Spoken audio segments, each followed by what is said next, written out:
For 7 years, she believed her marriage was the kind people quietly admired. Not because it was perfect, but because it was steady, predictable, safe in a way that made life feel manageable.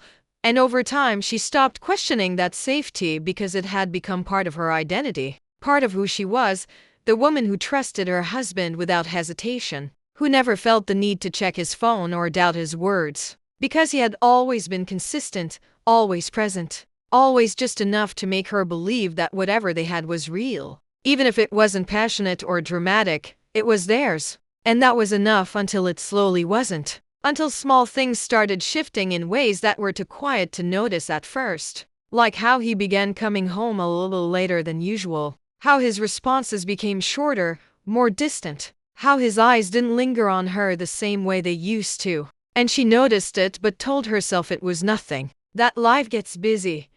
People get tired. Love settles. And maybe this is just what long relationships become. Something quieter. Something less intense. Something that doesn't need constant reassurance. But deep down there was a feeling she couldn't ignore. A tightness in her chest whenever his phone lit up and he quickly turned it over. A hesitation in his voice when she asked simple questions like, "Who was that?" And the answers always came too quickly, too clean, like they were prepared in advance. And she hated that feeling because it meant something was wrong. And if something was wrong, then everything she believed in could fall apart. So she stayed quiet, watched carefully, paid attention to details she used to ignore. Like how he smiled at his phone when he thought she wasn't looking. How he started taking calls in another room. How he began saying "I'm tired" more often instead of talking. And one night, when she couldn't sleep, she got up and walked into the living room, not expecting anything, just trying to calm her mind. And that's when she saw his phone light up on the table, a message appearing for just a second before fading. But it was enough. Just one line, "I miss you too." And in that moment her heart didn't break. It didn't shatter or explode into anger. It simply went silent, like everything inside her paused at once, refusing to process what her eyes had just seen. And she stood there staring at the screen long after it went dark, knowing that this was the moment everything changed, even if she wasn't ready to admit it yet. And instead of confronting him, instead of asking questions she was afraid to hear answers to, she chose to wait, to observe, to understand. Because something inside her had shifted from love to awareness, from trust to quiet suspicion. And over the next few days she noticed everything more clearly. The patterns becoming impossible to ignore, the distance growing more obvious. Until finally, one night, she woke up suddenly, her instincts pulling her out of sleep, and when she reached beside her the bed was empty. And her heart started racing in a way she couldn't explain. Because something about that moment felt wrong, deeper than just him not being there. And then she heard it. A voice from the living room. Soft, low, almost gentle, and she froze because it wasn't the way he talked to her anymore. It was warmer, lighter, happier, and slowly she got out of bed and walked toward the hallway, every step feeling heavier than the last, until she stopped just before entering the room, listening carefully, barely breathing. And then she heard the words that would replay in her mind forever. "I miss you too." And in that moment everything she had been avoiding became real, undeniable, and painfully clear. But instead of breaking down, instead of confronting him right then and there, something inside her went quiet, controlled, almost cold. Because the truth didn't make her scream, it made her think. And she realized that whatever this was, it wasn't new. It had been happening long before she noticed, and that hurt more than anything else. Because it meant she had been living in a reality that wasn't real at all. The days after she left didn't feel real to him.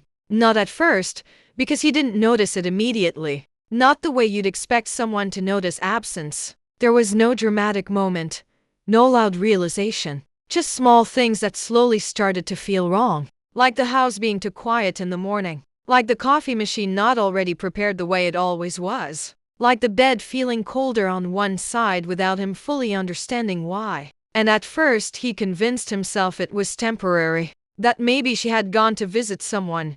Maybe she needed space. Maybe this was just one of those moments that would pass. Because that's what people do when they don't want to face reality. They delay it. They soften it.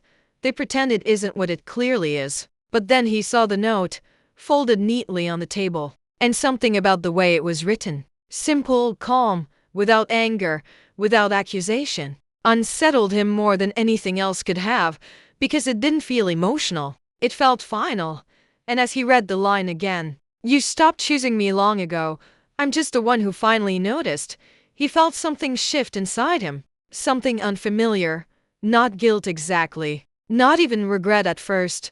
Just a strange discomfort. Like a realization he wasn't ready to fully accept. And he looked around the house again, this time differently, noticing details he had ignored for months. The absence of her things, the silence where her voice used to be, the emptiness that didn't come from her leaving in that moment, but from the fact that she had already been emotionally gone long before she walked out. And that thought stayed with him longer than anything else, because it forced him to see himself in a way he hadn't before. Not as the man who was betrayed or misunderstood, but as the one who had slowly replaced something real with something temporary, something easy, something that didn't require effort or honesty. And for the first time, he started to question his own actions, not out of immediate remorse, but out of curiosity, trying to understand when things changed, when he stopped noticing her, when he stopped appreciating the quiet stability she brought into his life, and instead of calling her,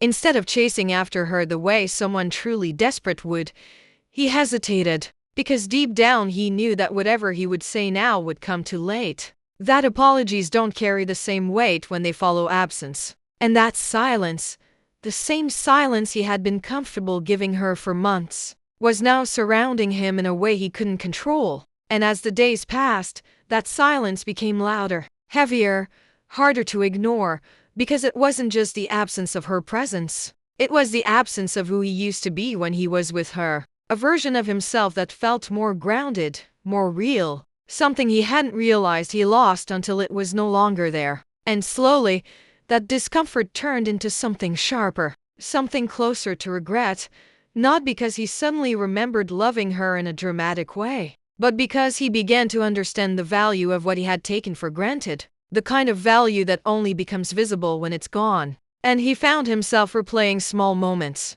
things that once felt ordinary but now carried weight. The way she listened without interrupting. The way she created a sense of calm in the house without trying. The way her presence filled spaces that now felt empty. And for the first time, he realized that what he lost wasn't just a person. It was a version of his life that he would never get back. And that realization didn't hit all at once. It grew slowly, like a quiet pressure building inside him, until it became impossible to ignore.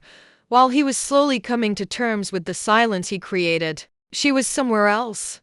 Not running away, not hiding, but rebuilding in a way that didn't involve him at all. And the first few days were the hardest, not because she doubted her decision, but because she felt the weight of everything she had walked away from. Years of memories, habits, routines, all compressed into moments that now belonged to the past. And there were nights when the silence felt too loud, when she questioned whether she should have said something, whether she should have given him a chance to explain. But every time that thought came, it was followed by something stronger. The memory of his voice that night, soft, warm, meant for someone else, and that memory grounded her, reminded her that what she left behind wasn't something that needed explanation. It was something that had already ended in ways that words couldn't fix. And instead of focusing on him, she focused on herself in a way she never had before. Not out of revenge, but out of necessity. Learning how to exist without constantly adjusting herself to fit someone else's presence. Rediscovering the parts of her that had slowly faded over the years. And as time passed, she began to feel something unexpected. Not happiness, not immediately, but clarity. A quiet understanding that what she lost wasn't as important as what she gained. The ability to see things as they were, not as she wanted them to be. And that clarity brought a kind of strength that didn't need validation, didn't need closure, didn't need confrontation. Because she had already given herself the answer she needed by leaving. And one day, weeks later, when her phone lit up with his name for the first time since she walked away, she didn't feel anger.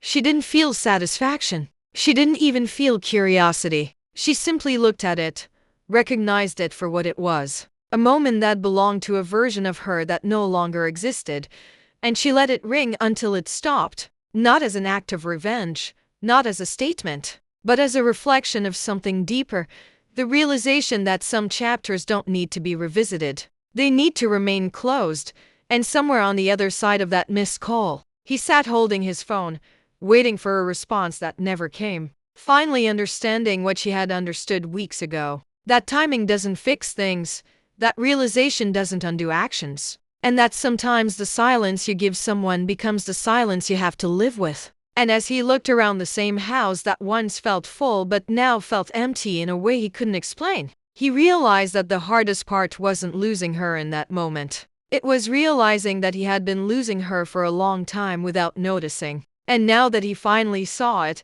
there was nothing left to do but sit with the truth. A truth that didn't come with closure, didn't come with resolution. Just a quiet understanding that some endings don't feel like endings when they happen. They feel like realizations that arrive too late, when the person who once stayed no longer needs a reason to leave, and somewhere far from that silence, she continued moving forward, not because she had forgotten, but because she had finally understood that sometimes the strongest thing you can do isn't to fight for something broken. It's to walk away from it completely, without looking back. Sometimes they don't lose you, they realize too late you were never coming back.